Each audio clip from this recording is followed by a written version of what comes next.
All right, well, we'll get started. Welcome. Glad to have you here. We're excited about starting off a new campaign.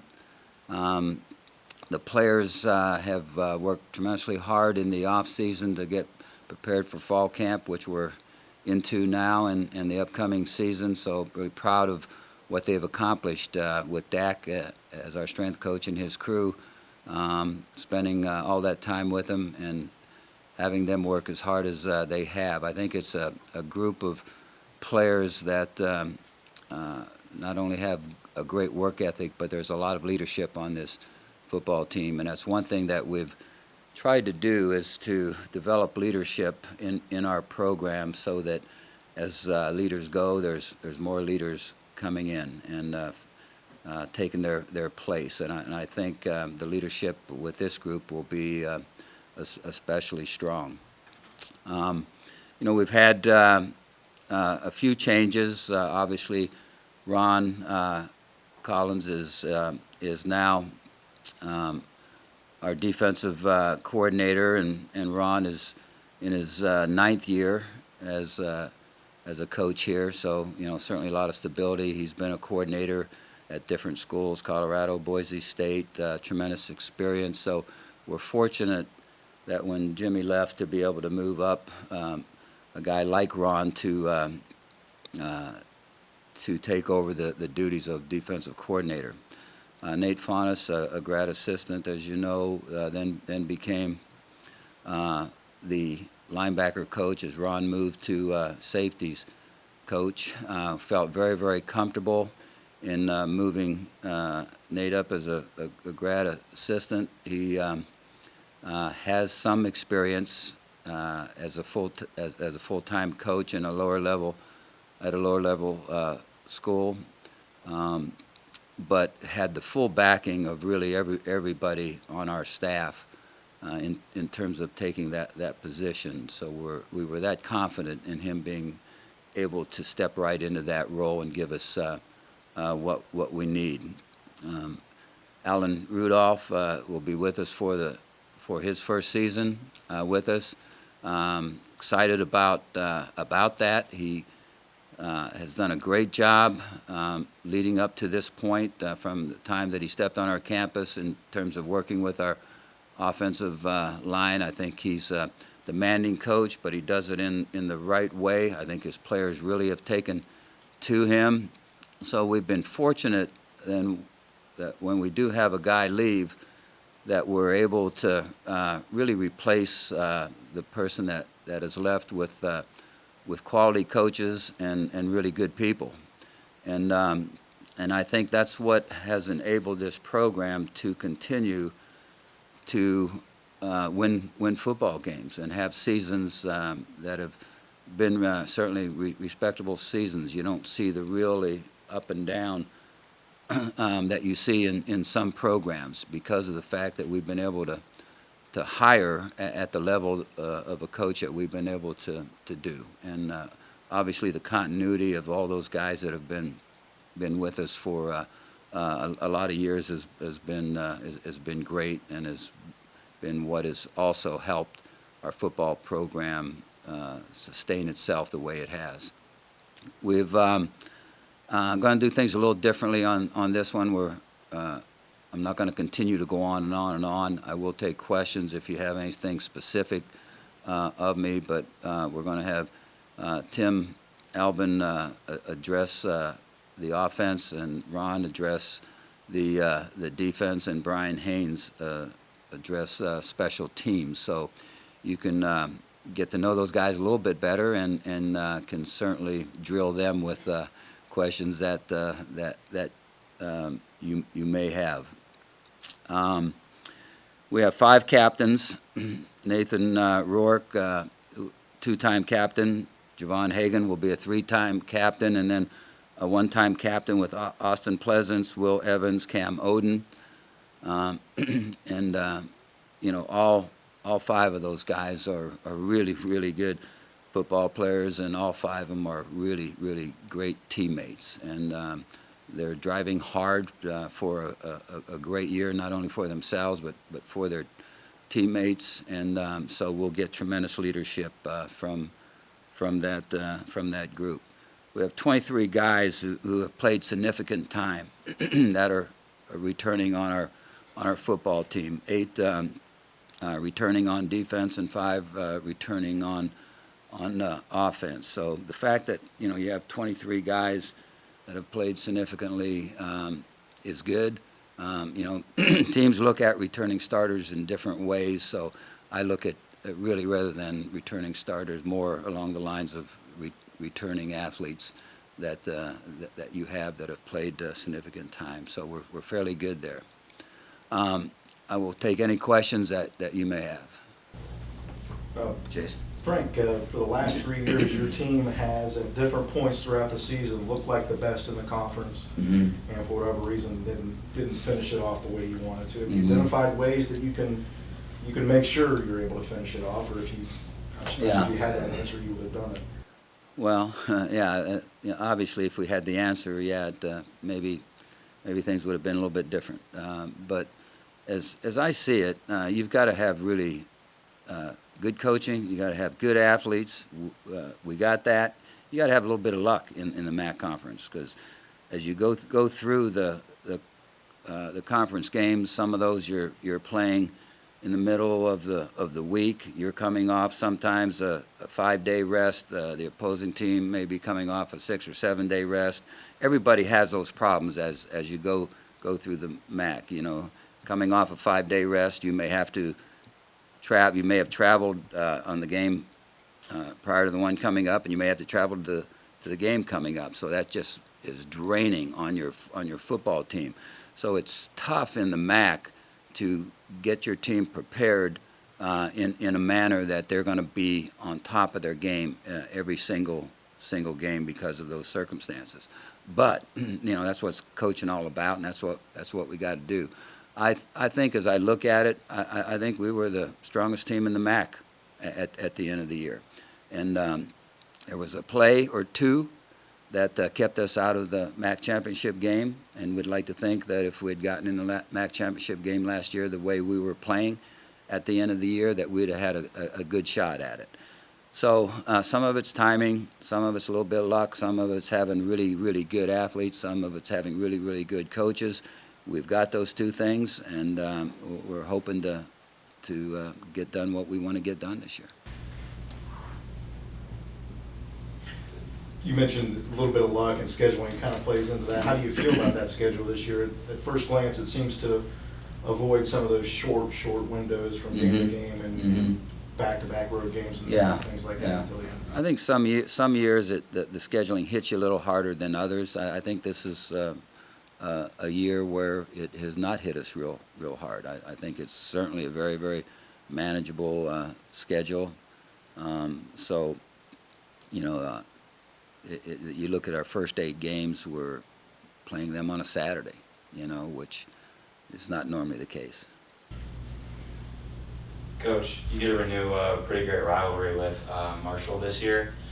They're going to be a good team this season. Can you talk about renewing that rivalry and the atmosphere in Huntington when you guys go down there, what it's like? Yeah, it's been a great rivalry over the years. It's been a hard-fought football game every time. Generally, they're really close football games. They're games with a lot of really good athletes on the field. Their coaching staff has done a good job over the years recruiting and putting really top-notch teams on the field. So it should be a great game. The atmosphere down there is really good. They put people in the stands. It's not a very long drive. We have the ability to get our fans down there too. So that all makes for a great rivalry. Talk about the up-and-coming presence of the younger guys around Rourke. How do you feel them working in so far, and how do you see them growing as the season moves on? Well, we've got some positions where we're going to have to really work at developing depth. An example of that would be in the offensive line. That's not unusual for a group of 5 school. Your depth is sometimes what gets you if you're not careful in your recruiting process. So Generally speaking, I really like our football team. I really like the depth at a lot of positions, but there are some that we're going to have to bring some young guys along, as you're mentioning, and that's in the offensive line, certainly. It's also in the defensive interior line. I think at the rush end spots, we'll have really, really excellent depth. And that'll be a special unit, I think, for us. I look at our secondary. We have a lot of guys returning that have had playing time and really quality players, so that should be a strong emphasis for us. Inside on the defensive lines, I just mentioned, that's going to take some time. It's going to take a little work to get the backup players ready to play at the level that we want them to play at. So, we're pretty careful on how we practice, trying to make sure that we're keeping our guys as healthy as possible. Things can happen as you practice. Things can happen in games where that chips into your depth, and so we'll see how it plays out. But I like our football team, and I like the ability of the young guys to come along and be a big help to what we're all about this year. How is Nathan Rourke done compared to previous seasons in terms of coming in and being the guy this year? He's the most experienced guy in the quarterback room. Just how do you compare to his last two off seasons? How you feel about where he is mentally heading into the season? Well, he's a tremendous athlete and a well-prepared athlete. I mean, from day one, he was a different guy in that regard. You did not have to drive him to prepare. I mean, he was always in the film room, spending his own time getting ready. I think Coach Isfording has done a great job with him and our other quarterbacks. But I think Coach would agree that Nathan had the things that you look for in a coach when he showed up here on campus, and we're just trying to have his skill and his mindset just finely tuned. He's a great leader and a great example of what a young man in college football should be all about. Your 2019 signing class appears to be mostly here in fall camp. Do you have an update on guys who aren't here or haven't been listed on the official roster yet? Yeah. Gates should be ready to go in a few days. He's here on campus. Has not played a role in anything that we've done athletically to this point. Denzel should be we feel ready to go in hopefully a very short period of time. I think I'm allowed to mention these guys' names, so they did sign a letter with us, so we're, I think, safe there. So they're one's joining, and one we hope will be joining very, very shortly. I think Walter Wilbon has been watching from the bleachers the last year. Is that an injury? Injury. Mm-hmm. Do you expect him to be a part of camp, or? Yeah, he'll eventually be able to start working his way into the running back corps. You got an exciting non-conference game. Just building on the Marshall and Huntington, you're also traveling to Heinz Field to play an ACC opponent in Pitt. I know you always like to play and try to, and oftentimes beat those big schools. What's it like having that opportunity? Yeah, we like to play and beat everybody, but certainly big schools is a little bit of a treat. If you look at our schedule, 3 of the 4 non-conference schools are schools that played in bowl games last year, and I think one of them played for their conference championship, and so it's a challenging non-conference schedule. But our guys they're looking forward to it. Going to Pitt is will be an exciting time for us. Excuse me, and having Lafayette here will be good. There'll be a return trip at some point, and that's a long trip, obviously. And Rhode Island, their program is improving, so they'll show up expecting to really play well and expecting to win win the game. So it's going to be a non-conference schedule that we're going to have to be ready to play every game and be ready for each kickoff. So. Excuse me. You've made it through your first week, almost full week of fall camp. Have injuries reared their head in terms of returners on your rosters? Anyone out right now that you need to go back as soon as possible, or anything along those lines? There are a few guys that are out.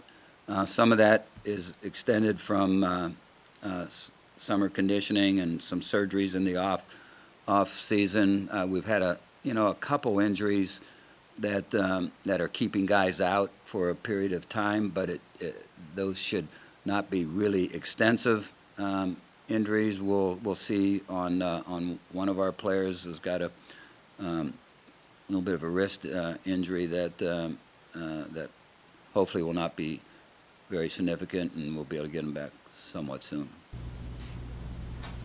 The player I was Julian Ross, obviously thought was going to be a cut. Julian Ross has been out for some time. Yeah, we expect that he'll get back maybe middle to a little later in fall camp, but he'll be back in time to be prepared to play the season. What do you think about your running back room this year? It's a whole new crew. Julian's obviously the guy that's contributed before. But what about the newcomers, or especially the newcomers, and then guys like O'Shawn? Yeah, O'Shawn Allison, has had a good spring leading up to this fall camp. Jake Netherton has been hampered with a leg injury that he should be coming off of that very, very soon. We mentioned Walter. We have about 5 running backs, really, that are, I think, competing for the job in order to take over for AJ and Malik. And that's not a small task. Those guys were really very productive for us throughout the course of their career here. So they're not easy guys to replace. But I do like the guys in our system, and I think we have a chance. It's a nice combination of some guys with some real speed, some guys with some real power. Generally speaking, they're, for the most part, able to catch the ball. They're tough kids. They'll pass pro. So we think we can have the complete back. Thank you. Coach, do you think that with obviously running back, do you think that will change a little bit about how much you lean on Nathan early on in the season, with maybe not so lack of experience at running back, but just because, like you said, you are replacing AJ and Malik? Yeah, no, we're expecting those running backs to be ready to go right from the start and play great football for us. So we're not going to try to dance around that at all.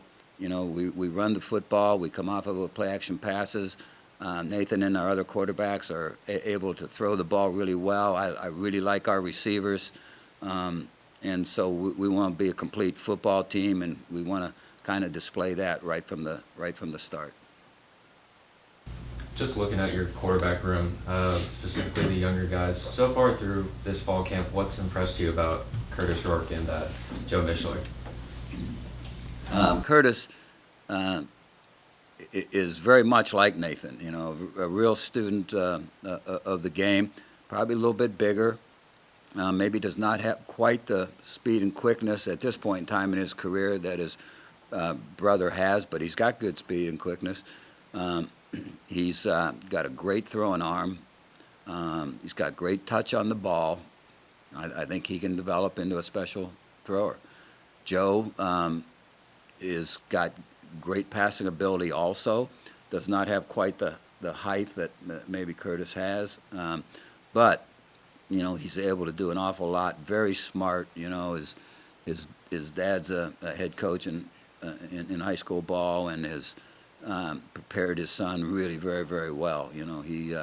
He's very much like Nathan and Curtis coming in. They've been around it a long time, and they were already skilled and and developmentally in that position. And when we just kind of have to fine-tune those guys a little bit. So we feel good about both those guys. And, as you go through a season, you find times to maybe play those guys, give them a little bit of experience. I think the 4-game rule that's in effect now is really helping athletes, really helping coaches and programs out. So health-wise, it's a great thing for programs and kids. And so that is huge in terms of trying to help guys get a little bit of playing time and getting them ready for backup without just automatically taking them out of a redshirt year.